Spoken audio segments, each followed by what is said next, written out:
Hey guys, how's it going? It's your boy M.K.S here, back at you with part 2 of my political goals for supporting Indigenous people from Africa and Australasia, especially the latter, in this month. And I thought I'd get around to this video before, as the month is nearly over. And I've often about before, I have like these patterns and alliterations that I use. So today being the 26th, for some reason, the number 26 reminds me of like reparations. So I thought I'd talk about some of those reparational ideas, like talking about how Indigenous Australasians were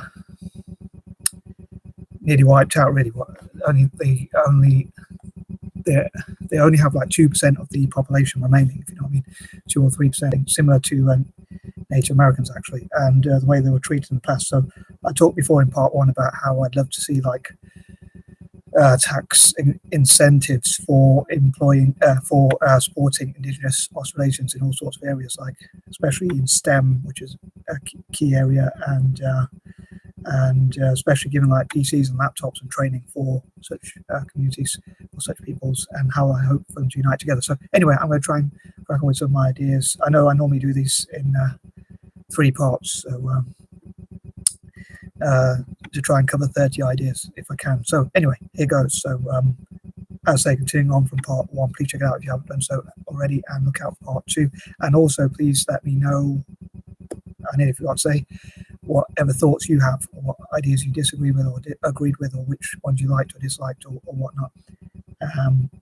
So all views accepted, and here goes. So number 11, I'd love to see tax exemptions for people who, or companies or organizations which support Indigenous people from Australasia and possibly in Africa, in terms of like their inventors and things like that. Again, this can be like a form of reparations or part reparations. Number 12, and also like mentors who go and teach and train Indigenous Australasians, like say for instance young people, especially girls, like how to become film producers and directors, or how to run a business, how to start and grow a business, or how to gain confidence, or again like areas like STEM or other areas where they could learn about things like finances, how to budget, how to look after their money and things like that. Again, these are all things I think would be great forms of reparations. Number 13, I know obviously right-wing people, I suppose, or certainly far-right people or very right-leaning people will not agree with a lot of these ideas, or maybe even some left-leaning people might think these ideas aren't as, they might disagree with some of these ideas, but hopefully I'll have enough allies to support my ideas. But again, I'd love to hear alternative views as well, and hopefully take on some of these challenges. And I often fear when I make these videos that I'm going to have a fraudulent slip or something else. My dyslexia will be verbalized or something like that. So I hope that doesn't happen. I know it does. It has happened in some of my previous videos, so hopefully I won't be too cringeworthy. Number 14, again, I hope we can address the issues facing Indigenous Australasians, their living conditions, their rights, educational rights, political representation, incarceration, and all sorts of other problems, unfortunately, that Indigenous Australasians and maybe even some youth in Africa face as a legacy, if you like, arguably, of colonialism. And I think there's an incentive for instance, in Africa, for their leaders to try to prove their critics wrong by giving human rights to their people.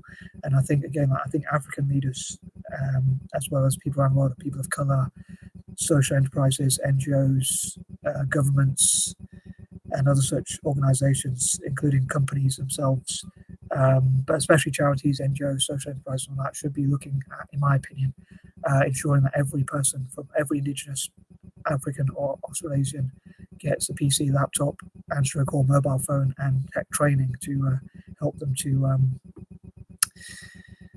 be empowered through technology and STEM generally, like science, tech, engineering, and maths.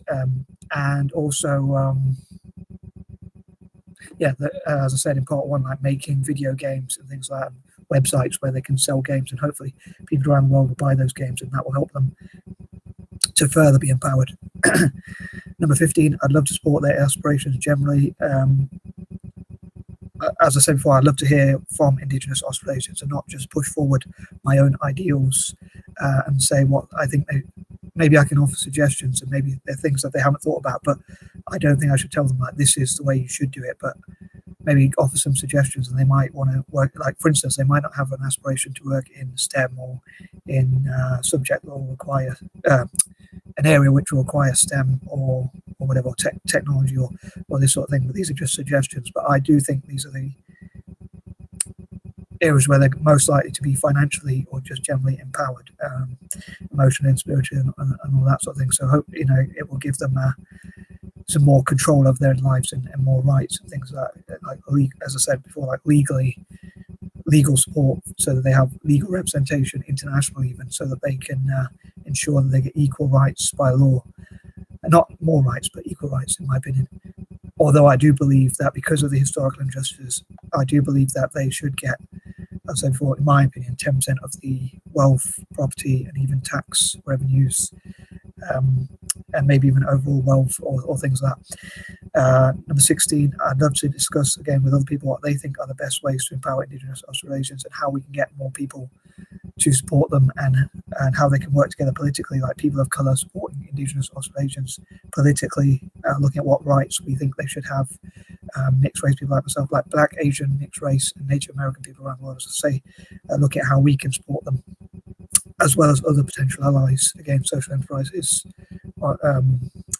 even big businesses, maybe NGOs, and even, as I say, governments themselves, looking at what are the best ways to empower Indigenous Australians in things like healthcare, and other such areas where they can get more support and more rights and things like that to empower them. Number 17, hopefully can encourage Indigenous Australians to be empowered in all possible ways, especially financially, and as I say, give them a voice politically. And again, I'd love to see, as I mentioned before, like Indigenous Australasians be 10% of the political class. Like I think of all politicians in Australasia, I think 10% of them should be Indigenous to their countries respectively, so that they can have some representation in Parliament, whether that's on Australia, Torres and Strait Pacific Islands, or New Zealand as well. And New Zealand. I think that should happen for all three of those areas, or all of Australasia, basically. I'm not very good at geography, so I don't know a huge amount about how many countries there are in the continent of Australasia. But yeah, so that sort of thing. Number 18, again, I'd love to learn from some of the positive things from Indigenous Australasians. And as I've said before, I'd love to see, like, for instance, the Minister for Health, or the Minister for the Environment, I think, a general environmental representation by Indigenous Australasians. I would love to see that, and listening to their voice and learning from their history about how they looked after nature, as I've talked about before, and some of the positive things we can learn about their culture and history, and also like help them to have confidence in utilising their skills and reaching their full potential, I think, and that sort of thing. Number 19, again, I know the problem I have with a lot of my ideas is I want them to happen like straight away. Like I want to come up with an idea and it just works straight away. So I don't know I don't know if these things will work, and if so, how long they will take. I'd love them to happen ASAP, and I think it'd be great to have those policies already in 2021 or 2022.